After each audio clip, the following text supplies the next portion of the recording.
Hello Garuderians, so welcome to the channel.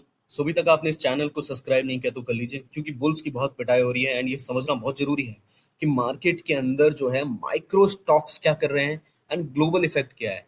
देखिए, actual में market के ऊपर जो डायरेक्ट इम्पैक्ट है वो समझना बहुत जरूरी है। तो आप जो है पूरी वीडियो को देखिए। आज का एजेंडा बहुत ही क्रिस्प है। पहले अपन बात करेंगे ऑयल की प्राइसेस का बढ़ना एंड इंडियन इकोनॉमी पे उसका इफेक्ट, एंड सीधे अपन चलेंगे टेक्निकल सपोर्ट पर। एंड उसके बाद जो है अपन फाइनल कुछ मेजर कॉर्पोरेट मूव्स को अपन डिकोड करेंगे। तो अगर आप में से कोई स्टूडेंट है तो इस पूरी वीडियो को देखिए, ताकि आपको समझ में आ सके कि कॉर्पोरेट क्या एक्शन लेते हैं एंड अपन को मार्केट के अंदर हर एक बिजनेस को कैसे एनालाइज करना होता है, ताकि अपन लॉन्ग टर्म इन्वेस्टमेंट कर सके। सो इंटेंस प्रेशर सिर्फ ऑयल तक लिमिटेड नहीं है। यूएस की जो 10 ईयर यील्ड है ना, वो भी ऊपर जा चुकी है। ग्लोबल बॉन्ड मार्केट पूरी तरीके से हिले हुए हैं। अचानक से ऑयल स्पाइक हो क्यों रहा है ये अपन सबको पता है। गल्फ रीजन में जो जियो पोलिटिकल इशूज हैं वो एस्केलेट हो रही हैं। यूएई के जो न्यूक्लियर पावर प्लांट है उसके ऊपर ड्रोन अटैक हुआ है। सऊदी अरेबिया ने 3 से ज्यादा ड्रोन जो हैं इंटरसेप्ट किए हैं। देखो, यूएस एंड ईरान जो है किसी मुद्दे पर नहीं आ रहे, क्योंकि इसराइल खुश नहीं है, राइट, जिसकी कोई बात नहीं कर रहा है। तो सोचने वाली बात यह है कि एंड जून तक जो है, जून तक अब ऑयल प्राइसेस का क्या होगा। हमारा निफ्टी देखेंगे, एफआईए देखेंगे, डीआईए देखेंगे। होम सॉइल की बात कर लेते हैं। बहुत ही सिंपल सा सवाल होता है कि $10 का जो ऑयल स्पाइक है ना, हमारे इंडियन इकोनॉमी पे क्या डायरेक्ट मैथमेटिकल इम्पैक्ट पड़ता है। देखो, डायरेक्ट हिसाब को जिस तरीके से मैं आपको बताता हूँ, हर $10 पे जो है इंडिया का करंट अकाउंट डेफिसिट यानी कि कैड 0.3% बढ़ जाता है, राइट। एंड ठीक उसी तरह कंज्यूमर प्राइस इन्फ्लेशन सीपीआई 0.3% तक जंप कर जाता है। समझो इस बात को, ये अपने आप पर रिपल इफेक्ट है, जिससे फ्यूल एंड पावर कॉस्ट के अंदर सीवियर हेडविंड्स आते हैं। फ्रैंकली मैं आपको बताऊं, मैक्रो प्रेशर का असर ऑलरेडी सामने आ चुका है। अप्रैल का अगर डब्ल्यू इंडेक्स, क्योंकि हम इंडियंस हैं, हमें डब्ल्यू इंडेक्स देखना होता है, वो 81 पॉइंट ऊपर आ चुका है, राइट। अक्टूबर के बाद सबसे हाईएस्ट लेवल है। जैसा कि मैं आपको बता रहा था कि primarily rising fuel power and metal cost से ही ड्रिवन है। तो निफ्टी 50 का टेक्निकल सेटअप भी अगर देखें, तो मैक्रो रियलिटी से अगर बाहर निकले तो immediate trading setup and index levels क्या इशारा कर रहे हैं। देखिए, टेक्निकली देखा जाए तो निफ्टी ने एक बेरिश कैंडलस्टिक्स फॉर्म किया, जहां clearly lower high and lower लो दिख रहा है। रेजिस्टेंस जोन 23,800 एंड 24,000 पर मैसिव की बैरियर है। अगर ये क्रॉस नहीं होता है ना, तो ओवरऑल बायर्स जो है मतलब डाउन की तरफ, नीचे की तरफ 23,200 एंड 23,000 बहुत ही क्रिटिकल एरिया। अगर बेयर्स ने यहाँ अपनी ग्रिप टाइट की ना, तो पूरा ट्रेंड जो है वो बहुत ही बेरिश हो सकता है, राइट। इंटरेस्टिंग मैट्रिक पता है क्या है? कैश फ्लो का। बड़ा बड़ा बहुत बड़ा कॉन्ट्रडिक्शन।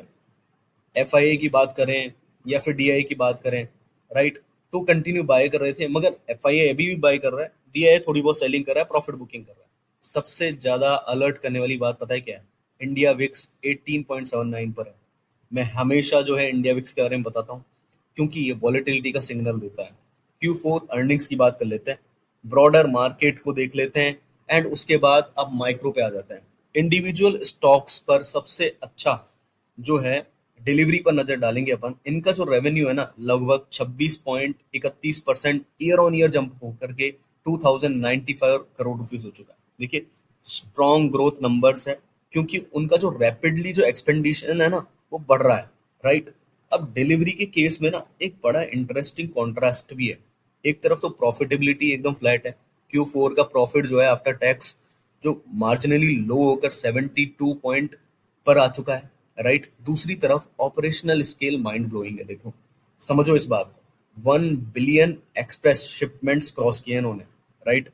अब बात करें तो कम से कम इतनी अच्छी प्रॉफिटेबिलिटी नहीं दिखा पाए, मगर डिलीवरी का जो मतलब ऑर्डर टेक ओवर्स हैं ये मैसिव है। देखो, एबिटा मार्जिन क्लियर दिख रहा है पावर ग्रिड के अंदर, 77% पर टिका हुआ है, राइट। टेक्निकली नेट प्रॉफिट लगभग 9.77% है। अब ये देखिए, एक्चुअल रेवेन्यू जो है 5% डिक्लाइन हुआ है। अब हायर ऑपरेटिंग एक्सपेंसेस की वजह से हुआ है, क्योंकि इनके ना मतलब जो मतलब गवर्नमेंट कंपनीज होती है ना, वो बोर्ड जो है, उनका जो बोर्ड होता है वो कंटिन्यू नहीं कर पाता। क्योंकि देखो, 12,000 करोड़ की ग्रीन लाइट तो दी थी इनके बोर्ड ने एक्सपेंडिशन के लिए, मगर क्या हो रहा है, क्योंकि रेवेन्यू इंटीग्रेशन बन ही नहीं रहा है, राइट? अब ओनो मिंडा की बात कर लेते हैं। हायर सॉलिड ग्रोथ देखने को मिली है। Q4 का प्रॉफिट आफ्टर टैक्स 20% ऊपर है, अराउंड 326% पर है। रेवेन्यू 18% पे बढ़ चुका है।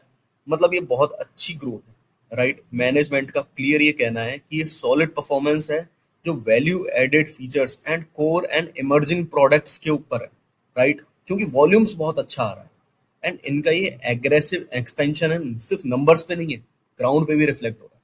छत्रपति संभाजी नगर के अंदर एक नया 550 करोड़ का, मतलब पूरा का पूरा एक ईवी प्लेटफॉर्म जो है लॉन्च हुआ है, जो एक्सक्लूसिवली ईवी के ऊपर जो है वो ऊपर जाएगा और उसके ऊपर देखेगा कि कैसे आ गया।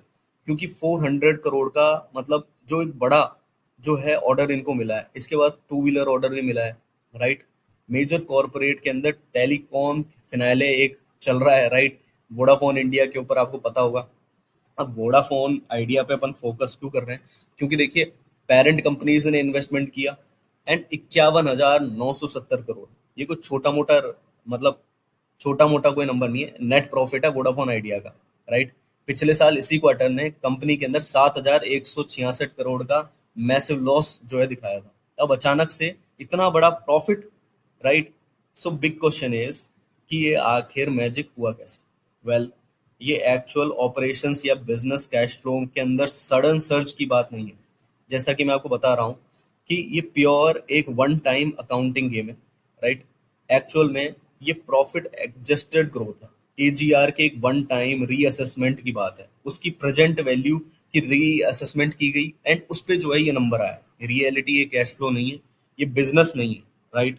प्रमोटर लेवल पर एक्चुअल में इसके बीच में एक खबर आई है कि आदित्य बिरला ग्रुप जो है, अब एंटिटी सूर्या इन्वेस्टमेंट्स के थ्रू, जो इनकी कंपनी है इन्वेस्टमेंट की, उसके थ्रू एक बड़ा इन्वेस्टमेंट करने वाला है। देखिए कंपनी बहुत ही सीवियर मतलब डाउन साइड में है, मगर ये कॉन्फिडेंस की तरह एक्ट कर रहा है ये न्यूज। तो समझो, ये लोग 5G roll out and network expansion की बात कर रहे हैं। समझो इस बात को कि आने वाले टाइम पे वोडाफोन इंडिया कहाँ जा सकता है, राइट? फाइनली पूरे एनालिसिस के बाद एक सबसे बड़ा सवाल खड़ा हो जाता है कि मार्केट्स या ट्रेडर्स क्या एक हार्श ग्लोबल ट्रेड को इग्नोर कर रहे हैं? एक तरफ $110 का राइस, राइट, डॉलर के अंदर, और दूसरी तरफ ये स्पेस के अंदर जो हमारा जो स्टॉक्स की न्यूज आ रहे हैं ना इस बीच में, तो वो बहुत अच्छे आ रहे हैं।